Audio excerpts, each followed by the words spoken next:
Era uma manhã tensa em Washington. As escadarias da Suprema Corte dos Estados Unidos estavam lotadas de jornalistas, advogados e manifestantes que empunhavam cartazes com frases como "Defendam a Constituição" e "Trump não está acima da lei". O país inteiro voltava seus olhos para aquele tribunal, onde 9 juízes iriam decidir algo que ultrapassava o campo econômico. O próprio limite do poder presidencial estava em jogo. Donald Trump chamava o caso de um dos mais importantes da história americana. E pela primeira vez ele talvez tivesse razão.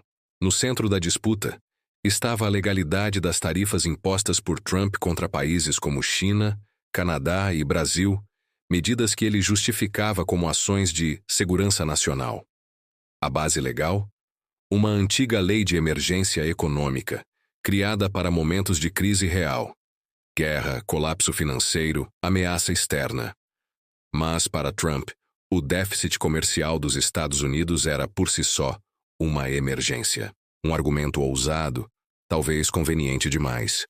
As empresas americanas afetadas pelas tarifas não compraram essa ideia e o levaram aos tribunais, alegando que o presidente havia ultrapassado o limite do que a Constituição permite.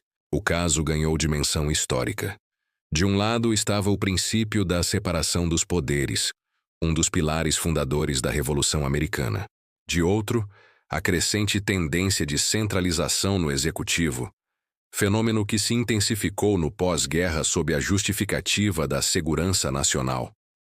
Cada decisão presidencial, de Roosevelt a Bush, havia empurrado lentamente essa linha para frente. Mas Trump foi além.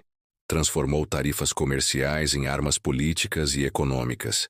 E agora cabia à Suprema Corte decidir se ele poderia continuar a usá-las dessa forma. Os bastidores da corte ferviam. 3 dos 9 juízes haviam sido nomeados pelo próprio Trump. A maioria conservadora, de 6-3, deixava o país dividido entre o medo de uma corte politizada e a esperança de que o tribunal ainda fosse capaz de manter sua independência. Analistas lembravam que, embora conservadores, muitos juízes têm aversão histórica à concentração excessiva de poder no executivo. O dilema era claro. Apoiar Trump significaria abrir precedentes para futuros presidentes governarem quase sem freios. Contrariá-lo, porém, significaria um enfrentamento direto com uma base política feroz e barulhenta. Nos corredores do poder, cada palavra era medida. A Casa Branca observava, silenciosa, mas nervosa. O Departamento de Comércio calculava os impactos. Se a Suprema Corte declarasse as tarifas ilegais, o governo americano poderia ser obrigado a devolver até $1 trilhão às empresas afetadas. Um rombo bilionário em um momento de inflação controlada, mas economia ainda instável. Já Trump insistia em transformar o julgamento em um espetáculo pessoal. "Isso não é sobre mim", disse em um comício na Flórida. "É sobre o direito da América de se proteger." Mas suas palavras, carregadas de teatralidade, revelavam o oposto. Trump sempre enxergou a si mesmo como a personificação do Estado.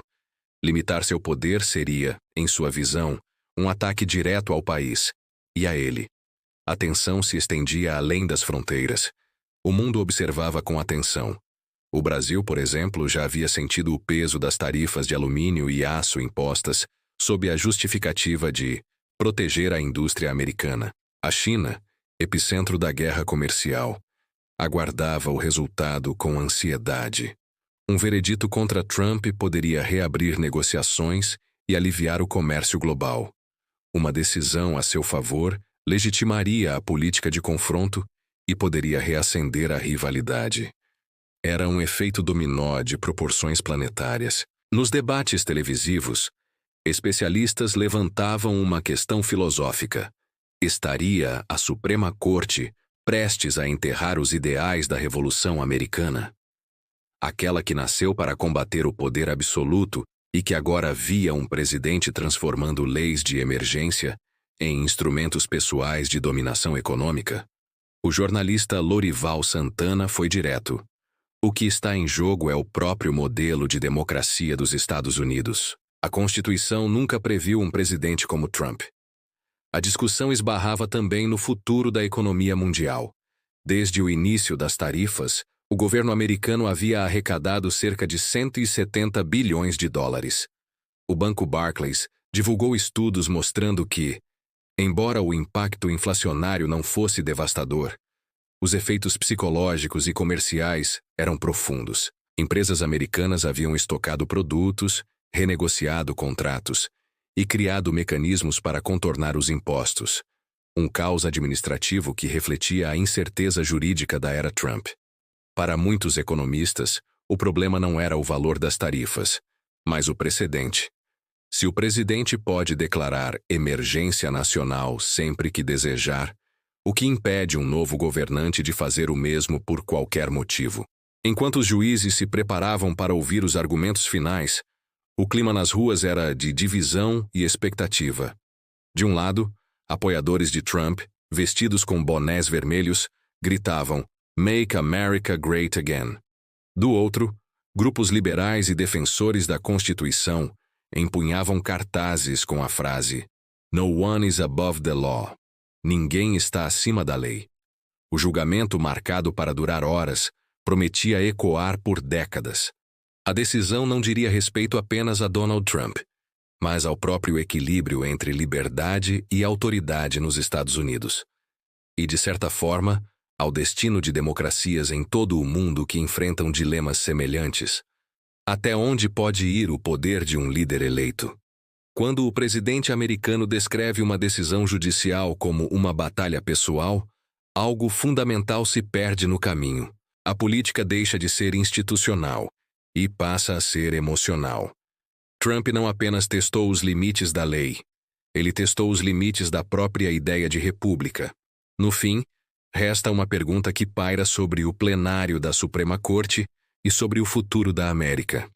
Será que os guardiões da Constituição terão coragem de dizer não ao homem que tentou se colocar acima dela? E agora? Eu quero saber o que você acha. A Suprema Corte vai reafirmar os princípios da Revolução Americana ou ceder ao populismo de Trump? Deixe seu comentário, inscreva-se no canal e compartilhe este vídeo. Porque o que está sendo decidido em Washington pode mudar a democracia no mundo inteiro.